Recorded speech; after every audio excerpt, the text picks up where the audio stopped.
বাংলাদেশের বর্তমান যে রাজনৈতিক ক্রান্তিকাল, সেই ক্রান্তিকালে একটার পরে একটা নাশকতামূলক ঘটনা ঘটতেছে।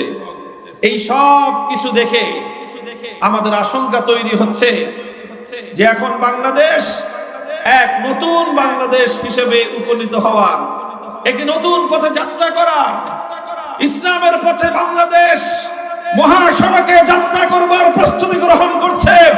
ইসলামের পথে বাংলার এই অগ্রযাত্রাকে রুখে দেওয়ার জন্য আন্তর্জাতিক পর্যায়ে ইসলাম বিরোধী চক্র বাংলাদেশকে আজ টার্গেটে পরিণত করেছে।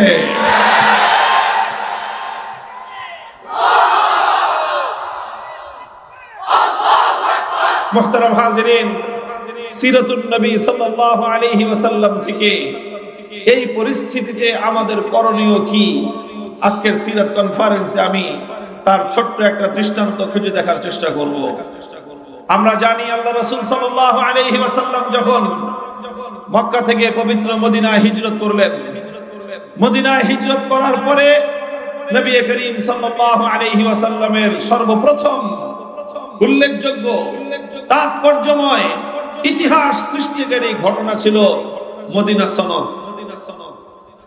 মদিনা সনদ, যেটা কি তিনি আল্লাহ রাসূল সাল্লাল্লাহু আলাইহি ওয়াসাল্লাম তৈরি করেছিলেন, যেই সনদে মদিনার আন্তঃধর্মীয় যেই সম্প্রদায়গুলো, সবগুলো সম্প্রদায় সেই সনদের মাধ্যমে একটি শান্তিপূর্ণ সহ অবস্থানের চুক্তিতে আবদ্ধ হয়েছিলেন।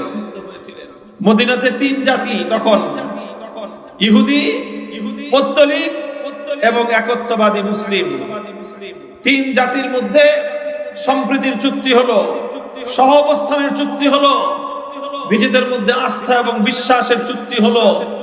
কেউ কারো বিরুদ্ধে ষড়যন্ত্র করবে না, কেউ কারো বিরুদ্ধে চক্রান্ত করবে না, কেউ কারো বিরুদ্ধে হামলা এবং আক্রমণ পরিচালনা করবে না, কেউ কারো বিরুদ্ধে শত্রুর সাথে হাত মেলাবে না। এই জাতীয় সুস্পষ্ট দফাগুলোর ভিত্তিতে মদিনা সনদ স্বাক্ষরিত হলো। মদিনা সনদের সর্বপ্রথম বড় ধরনের ভঙ্গ হলো একটি ঘটনাকে কেন্দ্র করে।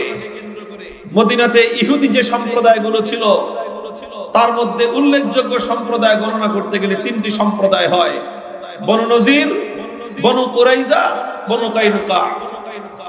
বনু কাইনুকা, বনু নজির আর বনু কুরাইজার পরেই যাদের অবস্থান ছিল মদিনায়। আল্লাহ রাসূল সাল্লাল্লাহু আলাইহি ওয়াসাল্লাম যখন ইসলামী ইতিহাসের প্রথমবারের মতো বদরের রণাঙ্গনে মক্কার কুরাইশদের বিরুদ্ধে যুদ্ধে অবতীর্ণ হলেন, ৩১৩ জন সৈনিক নিয়ে আল্লাহর পয়গম্বরের নেতৃত্বে বদর যুদ্ধে আল্লাহ পাক রব্বুল আলামিন ইসলাম এবং মুসলমানদেরকে ঐতিহাসিক বিজয় দান করলেন। যেই বিজয়ে মুসলমানদের মনোবল আকাশচুম্বী উত্তোলিত হলো, মুসলমানদের আত্মবিশ্বাস বেড়ে গেল। আল্লাহ পাক রব্বুল আলামিন বদরের যুদ্ধের মাধ্যমে ইসলামের এক নতুন যাত্রা সূচনা করলেন এবং এই বদরের যুদ্ধে মক্কার কুরাইশদের কোমর ভেঙে গেল এবং ইসলামের এক অভাবনীয় উত্থান ঘটে গেল। ইসলামের এই উত্থানে মদিনার ইহুদিদের অন্তরের মধ্যে, তাদের মনে বিদ্বেষের আগুন জ্বলে উঠল, হিংসার আগুন। অথচ তাদের সাথে শান্তিপূর্ণ সহ অবস্থানের চুক্তি, সেই চুক্তি তারা উপর্যুপরি ভঙ্গ করতে লাগলো, মুসলমানদেরকে উত্তক্ত করতে লাগলো। ইতিহাস লেখে ইহুদিরা তখন মুসলমানদেরকে দেখলেই বলতো, তোমরা মক্কার কুরাইশদের বিরুদ্ধে যুদ্ধে বিজয় অর্জন করেছো, তাই বলে মনে ভেবো না যে তোমরা ইহুদিদের সাথেও পারবে। মক্কার কুরাইশরা তারা যোদ্ধা জাতি না, যুদ্ধের কৌশল তারা জানে না, শিক্ষা দীক্ষা লাভ করে নাই, মূর্খ জাতি। এই জন্য তাদের বিরুদ্ধে তোমরা যুদ্ধ বিজয় অর্জন করেছো। যদি কোনোদিন ইহুদিদের সাথে তোমাদের যুদ্ধ হয়, সেদিন টের পাবা যে যুদ্ধ কত কঠিন এবং তখন তোমরা কোনোভাবেই আর বিজয় অর্জন করতে পারবে না। এই কথার মাধ্যমে মুসলমানদেরকে উপর্যুপরি তারা উত্তক্ত করত, উস্কানি দিত। উস্কানির একটা মাত্রা এমন একটা পর্যায়ে পৌঁছলো, তারিখের কিতাবের মধ্যে লেখা হয় যে একদিন বাজারে একজন মুসলিম রমণী, মুসলিম নারী, তিনি বাজারে পণ্য ক্রয় করতে গেলেন। সেই আরবের তৎকালীন সমাজ ব্যবস্থায় সেই স্বাভাবিক রীতিনীতি অনুযায়ী একজন সম্ভ্রান্ত মুসলিম নারী তিনি যখন পণ্য ক্রয় করতে বাজারে গিয়ে কোন একজন বিক্রেতার পণ্য পরখ করতেছিলেন, পণ্য দেখতেছিলেন, বসে বসে বসে পণ্য পরখ করতেছিলেন, খেজুর অথবা অন্য কিছু দেখে কিনবেন। ঠিক ওই সময় এক দুষ্ট ইহুদি পিছন থেকে এসে মুসলিম নারীর সম্মান নষ্ট করার জন্য, অপমান করার জন্য তার শরীরে যে পরিধেয় কাপড় ছিল, আমরা জানি মানুষ শরীরে দুইটা কাপড় পরে প্রধানত, একটা ঊর্ধ্বাঙ্গে আর একটা নিম্নাঙ্গে পরে। পুরুষরা আমরা যেটাই পরি, পাঞ্জাবি পরি, নিচে লুঙ্গি পরি, পাজামা পরি, শার্ট পরে, প্যান্ট পরা হয়। মহিলারা পরলে উপরে কামিজ পরে, নিচে সালোয়ার পরে, অথবা অন্য কোনো কিছু, যেটা উপরে শাড়ি পরলে নিচে পেটিকোট পরে, এই জাতীয় নানা ধরনের পোশাক আছে। কিন্তু সাকুল্যে যেটা বলা যায় ইজারুন ওয়া রিদাউন, উপরে চাদর পরা হয়, নিচে একটা লুঙ্গি অথবা একটা আরেকটা চাদর, যেটাকে ইজার বলা হয়, ইজার পরিধান করা হয়। তো মদিনার আরবের তৎকালীন সময়ের যে পোশাকের যে নীতি ছিল, সেই নীতি অনুযায়ী নিচের পোশাকটা ঢোলা থাকতো, যেটাকে আমাদের বাংলায় ঘাগড়া বলা চলে, আর উপরের শরীরের মধ্যে একটা কামিজের মতো পরা থাকে। তো ওই দুরাচার ইহুদি পেছন দিক থেকে এসে ওই মহিলার নিচের অংশের যে ঘাগড়া অথবা তার যে আপনার পেটিকোটের মতো যে কাপড়টা পরিধান করা ছিলেন তিনি, ওই কাপড়ের নিম্নাঙ্গের সাথে একটা কাঁটা দিয়ে তার অজান্তে পেছন দিকে তার উপরের কাপড়ের সাথে আটকে দিয়েছে। বুঝেন না এই ঘটনা? নিচের কাপড়টাকে একটু করে তুলে একটা কাঁটা দিয়ে পিঠের পিছনের কাপড়ের সাথে আটকে দিয়েছে।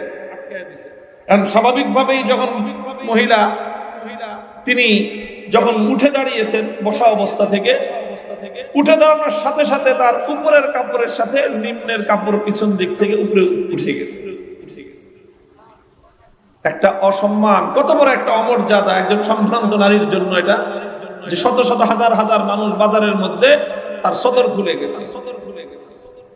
আর এই যখন একজন মহিলা এমন অপমানিত হলেন, ইহুদিরা যারা এই চক্রান্ত করেছিল, দুষ্ট চক্র, তারা এটা উল্লাসে ফেটে পড়ল। একজন মুসলিম রমণীকে অসম্মান করে, অপমান করে তারা উল্লাসে ফেটে পড়ল। তারা আরো বেশি তাকে অপমান করতে লাগলো। ও মুসলমান, তোমার সামনে যখন তোমার এক বোন অসম্মানিত হয়, ও মুসলমান, তোমার সামনে যখন তোমার এক মা তার ইজ্জত নিয়ে ছিনিমিনি খেলা হয়, তোমার সামনে যখন তোমার এক কন্যার ইজ্জতের উপর কোন কুলাঙ্গার হস্ত উত্তোলন করে, তখন তোমার কি ভূমিকা হওয়া উচিত? তোমার মনোভাব কি হওয়া উচিত? ইতিহাসের সোনালী পাতা উল্টাও।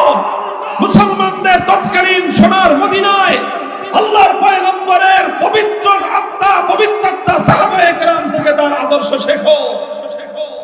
এই দৃশ্য দেখলেন, ইহুদিরা উল্লাসে ফেটে পড়লো, মুসলমানরা লজ্জায় মাথা নত করলেন। এক মুসলিম যুবক তাকিয়ে দেখলেন, কোন দুরাচার ইহুদি এভাবে জনসম্মুখে একজন মুসলিম নারীর ইজ্জত দিয়ে ছিনিমিনি খেলতে পারে। কোন দ্বিধা করেন নাই, কোন ফয়সালা জানতে চান নাই, সঙ্গে সঙ্গে কোষবদ্ধ তরবারি উন্মুক্ত করে গোটা বাজারের সমস্ত মানুষের সামনে ইহুদির উপর আক্রমণ পরিচালনা করে তার শিরচ্ছেদ করে দিয়ে এক বোনের ইজ্জত সম্মান এক ভাইয়ের কাছে কতটা বেশি হতে পারে তার প্রমাণ তিনি রাখলেন।